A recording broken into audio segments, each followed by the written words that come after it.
ಬರ್ತೈತೆ ಬರ್ತಾರೆ ಅಸೆಂಬ್ಲಿಲಿ ಪ್ರಸ್ತಾವನೆ ಮಾಡೋಣ. ಬ್ರದರ್ ಒಂಚೂರು ಶಂಕರಪ್ಪನವರ ನಿಧನದ ಬಗ್ಗೆ ಈಗಾಗಲೇ ಬೆಳಗ್ಗೆ ಮಾತಾಡಿದ್ದೀನಿ. ಏನೂ ಇಲ್ಲ, ಮಿಕ್ಕಿದ ವಿಚಾರ ಅಸೆಂಬ್ಲಿ ಏನೇನು ಬರ್ತದೆ ಚರ್ಚೆ ಮಾಡ್ಬಿಟ್ಟು ದೇಶ ಭಾಷಣ ವಿಧೇಯಕ ಮಂಡನೆ ಇವತ್ತಾಗ ನೋಡಪ್ಪ, ಯಾರೇ ಆಗಲಿ ನಿನ್ನ ಮೇಲಾಗಲಿ ದ್ವೇಷ ಮಾಡಬಾರ್ದು, ಯಾರ ಮೇಲೂ ದ್ವೇಷ ಮಾಡಬಾರ್ದು. ನಮ್ಮದೊಂದು ನಾಗರಿಕ ಸಮಾಜ.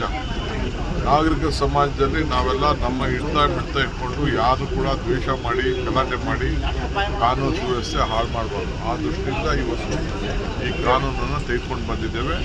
ರಾಜ್ಯಕ್ಕೆ ಒಳ್ಳೆಯದು, ಸಮಾಜಕ್ಕೆ ಒಳ್ಳೆಯದು. ಗ್ಯಾರಂಟಿ ಯೋಜನೆಗಳ ಬಗ್ಗೆ ಮತ್ತೆ ಸಾಕಷ್ಟು ಆರೋಪ ನಮ್ಮ ಗ್ಯಾರಂಟಿ ಯೋಜನೆ ನಮ್ಮ ಬದ್ಧತೆ ಇದೆ, ಆಯ್ತಾ. ಟೈಮು ಕೆಲವು ಸಂದರ್ಭದಲ್ಲಿ ಈಗ ನಮಗೆ ಇದ್ದಕ್ಕಿದ್ದಂಗೆ GSTನ ಕಟ್ ಮಾಡಿಬಿಟ್ಟಿದ್ದಾರೆ. GST ಕಟ್ ಮಾಡಿಬಿಟ್ಟು ನಮಗೆ ಸುಮಾರು 15,000 ಕೋಟಿ ರೂಪಾಯಿ ನಮಗೆ ಲ್ಯಾಪ್ಸ್ ಆಗಿದೆ. ಕೆಲವು ವಿಚಾರದಲ್ಲಿ ಕೆಲವು ವಿಳಂಬ ಆಗ್ಬೋದು. ನಾವೇನು ಮಾತು ಕೊಟ್ಟಿದ್ವಿ, 100 ಕೋಟಿ ರೂಪಾಯಿ ಕೊಟ್ಟಿದ್ದೀವಂತೆ, 1 ತಿಂಗಳು 2 ತಿಂಗಳು ಏನು ತೊಂದರೆ ಇಲ್ಲ, ಯಾರ್ದು ಏನಿಲ್ಲ. ಫಸ್ಟು BJPಯವರು ಅವ್ರು ಮಾತು ಕೊಟ್ಟಿದ್ರಲ್ಲ ಬೇರೆ ರಾಜ್ಯಗಳಲ್ಲಿ, ಅದನ್ನು ಫಸ್ಟು ಬಿಡುಗಡೆ ಮಾಡಿಸ್ಲಿ, ಅವರು ಮಾತಾಡಲಿ. ಅವರು ಈಗ ಸೆಂಟ್ರಲ್ ಗೌರ್ಮೆಂಟ್ ದುಡ್ಡು ನಮ್ಮ ಮಾತು ಕೊಟ್ಟಿತ್ತು, ಏನಪ್ಪ ಅಂದ್ರೆ ನೀರಾವರಿಗೆ. ಇಲ್ಲ ಇವತ್ತವ್ರಿಗೆ ಹೇಳ್ಕೊಟ್ಟವ್ರೆ.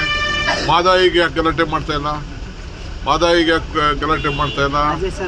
ಇದಕ್ಕೆ ಉತ್ತರ ಕರ್ನಾಟಕದ ನಮ್ಮ ಇದು ಅವಾರ್ಡ್ ಕೊಡಬೇಕಪ್ಪ. ನಾವು ದುಡ್ಡು ಕೊಟ್ಟು ಇಲ್ಲಿ ಮಾತಾಡೋ ಪ್ರಕಾರ ನಾವು ದುಡ್ಡು ಕೊಟ್ಟಿದ್ದೀವಿ.